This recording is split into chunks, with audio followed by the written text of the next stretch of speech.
Eisen, Minister Schreiber, and then I'll take another round. Thank you very much, Honorable Chairperson, members.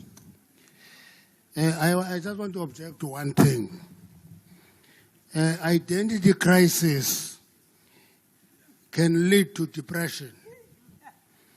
At this point, MKP is either a bird or a mouse, then it becomes a pet. You see, asinonyane, asitweba, kimangkhani. But it projects itself as a continuation of the ANC legacy. That's why it goes tambo. As the ANC, we still remain committed to mobilization of all strata and classes in society. Yeah, a confused MKP must develop its identity and refine it. Fortunately, we know the difference and the distinction between a revolutionary and a criminal, a vigilante, or an enemy agent. We know the difference. Point of order, Chair.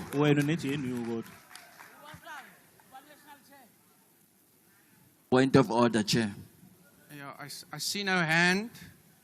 Honourable members, if you do wish to be recognized, please raise your hand. Honourable member, why are you rising? Honourable Minister, my apologies. Will you take your seat for a moment? I'm rising to check if it's parliamentary for this member to make an allegation on a criminal when the person was talking. No, Honourable member, I didn't understand it that way. I will check the Hansard and come back. Honourable Minister, please continue. Unfortunately, I'm not insulting anybody. I'm quoting the same Oliver Tambo that MKP quoted. But because they don't know Oliver Tambo, they can't identify with that quotation. They see it as an insult. My last point, Honorable Chair, is the fact that lega yokufaka ANC kumcimbi wase-Ukraine liphawu nje lokuyikabelungu.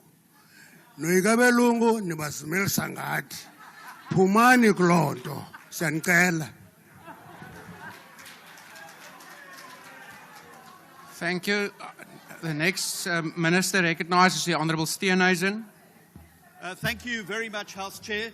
I thought it proper for me to respond to the Honourable Tambo from the EFF because next week he may not be in that party and may have joined the exodus of the rest of the EFF into the Umkhonto weSizwe party.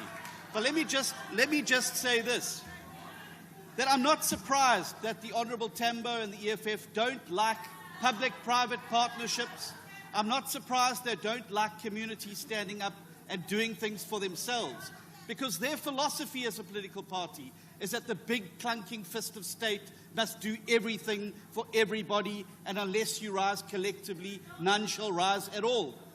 Communities are joining hands, cleaning their neighborhoods, and Order, honourable members. That things work. And the EFF hate it because they hate to see people doing things for themselves. They hate to see people part of their own. Honourable Minister, please take your seat for a moment. Honourable Minister. Honourable Mente, why are you rising? Thank you, House Chair. We have raised this matter with you that once the ministers start waffling, you must stop them. And you continue people to be incompetent on the floor. Can they answer the matters that are raised pertaining to service delivery that are affecting children and women of this country? Thank you, Honourable Mente. I have your point of order. The Minister may respond as he wishes. I'm not going to prescribe to him as... Thank you very much.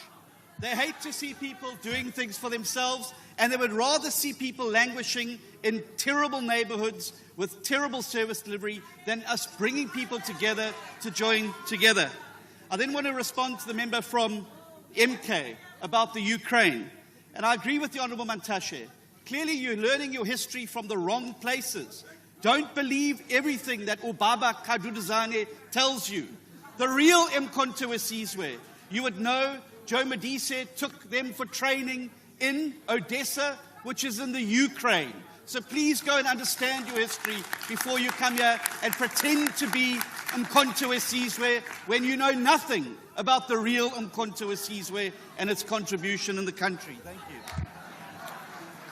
The next in line is Minister Schreiber. Thank you very much. Let me add to that very salient point from Minister Steenhuisen that as much as a third of the freedom fighters who were trained in the Soviet Union was in Ukraine. And then there's the suggestion that, no, South Africa must pick a side. We must not be non-aligned. It's clear that what comes out of today's member statement is the political illiteracy of the MK party. Have you ever heard of non-alignment? That is exactly what's happening. I salute our negotiators who have worked on this visa waiver issue, and we will implement the policy of this government. Let me also then say, there's this issue of conflating people who break the law, foreign nationals who come into our country, versus those who want to contribute to this country legally through tourism, through investment, and through skills. Chair, we must know that we are able to chew and walk at the same time. We will differentiate between people who break the law and those who can help us achieve the apex priority of the Government of National Unity, which is to grow the economy and create jobs. That is why we are implementing the measures we're doing at Home Affairs. We are revolutionizing this economy, and no one will deter us. On the other side of this issue, there are some members of this House who have recently suggested that Home Affairs must stop deporting people who violate South Africa's immigration laws. Can you imagine what will happen to this country if we send a signal and say, no, it's fine, you can violate the law as long as it's immigration law, and we'll stop deportations? We will experience a collapse. Let me tell the EFF directly today, we will not be deterred from enforcing the rule of law. We will intensify it, and we will deport those who violate South African law. Thank you, Chair. Thank you. The last four members to be recognized is Ministers Chikunga and Creasy and Deputy Ministers Nel and Manamela. Okay, yeah, I'll revisit the order. I think Ministers gets preference. Minister Toloshe, I'll recognize you. Minister Chikunga, please proceed. Okay. No, thank you very much, Chairperson.